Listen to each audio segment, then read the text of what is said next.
Hi everyone, Darren Hunter here, and I have specialized in increasing fees with current clients. I've done it hundreds of times over just about any economic climate you can think of over Australia, New Zealand and the United States successfully. And one of the number one rules that I always work with is knowing who not to increase your fees with. Really important, and they're just as important as the ones that you are also going to increase fees with too. It's a really basic principle to understand here is that when one of your current clients gets an email from you that says words along the lines of we've had to review your management agreement and together with the increasing cost of business running expenses, cost of legislative compliance and technology and human resources, we've had to revise your fees and here's what they are. When that email arrives or the notification arrives to the owner, they have to be reasonably happy or better, all right? And that's the rule here. So when they're reasonably happy or better, we call that sticky, all right? And there are some owners out there that are not sticky enough or they have become unstuck, all right? And this relates down to their peace of mind and how settled they are when they get your notification. Even if they're not thinking about you, that's fine, as long as when they get the letter that they're not thinking about you for negative reasons, because that if they're negative and upset about something and then get a fee notice, that can certainly result in them exiting your rent roll. So let's just quickly go through owners that are typically not sticky enough or have become unstuck.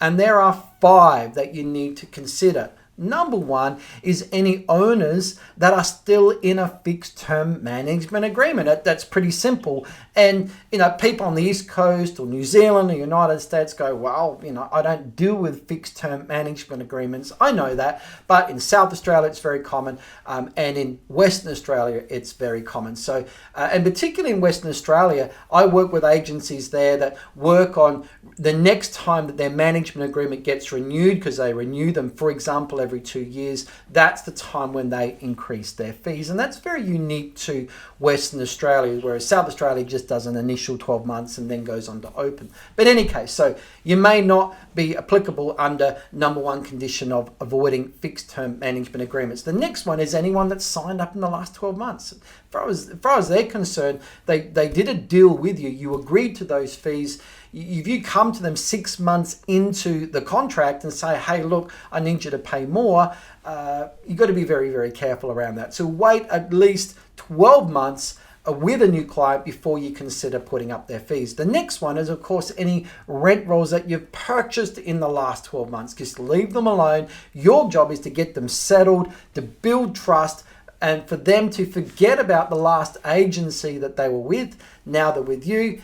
Work with them 12 months, get them happy with your service, and then you consider putting up their fees. Okay, the next one, number 4, is any owners that have reason to be upset with you about something. And that may not be your fault. For example, they may have just paid a recent bill of $2,000 for a new hot water service, and they're upset that why have we had to do that after 10 years? And our last property, we had one for 20 years. And something unreasonable like that, they may be upset with. Not your fault, but even so, still don't increase their fees at this stage if they're a bit rattled about something and a bit upset. And it could be you've recently vacated a bad tenant and they've still got a nasty taste in their mouth about that.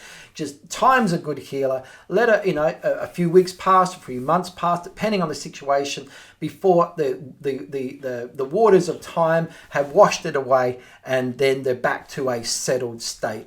Number 5 is really easy to understand, is that owners are, when you're managing their property, they're in a place of peace of mind. As long as they're happy and you're looking after it, they're not thinking about it, that's great. But if a tenant is leaving a property, they've gone back into anxiety land because they're worried if the property is vacant for a certain period of time that they're going to be financing that mortgage, and they're very concerned. They're back into anxiety. So my last rule for number 5 is that if you know a tenant may be leaving, they are leaving, or they have left, do not increase fees. Wait until a new tenant is secured, has moved in, has been maybe 4, 6, 8 weeks before you then go to the owner and say, okay, we need to increase your fees. So that's really my rule there. It's all about going only and increasing fees only with owners who are settled. They're in that place of peace of mind. That's what we call sticky. So make sure you don't do it with anyone who's become unstuck or is not yet sticky enough. And you'll actually find all of that information in my book, Win Your Worth Secrets. I've put the exact method, the 8-step procedure for you to increase your fees with current clients. It's all in here, my whole 20 years of experience. Now, the book is free. You can have it. We've paid for the printing. All you've got to do is pay for the shipping. Just go to winyourworthsecrets.com, or really easy, go to igtcentral.com. All of our books, all of our podcasts are there. Take care.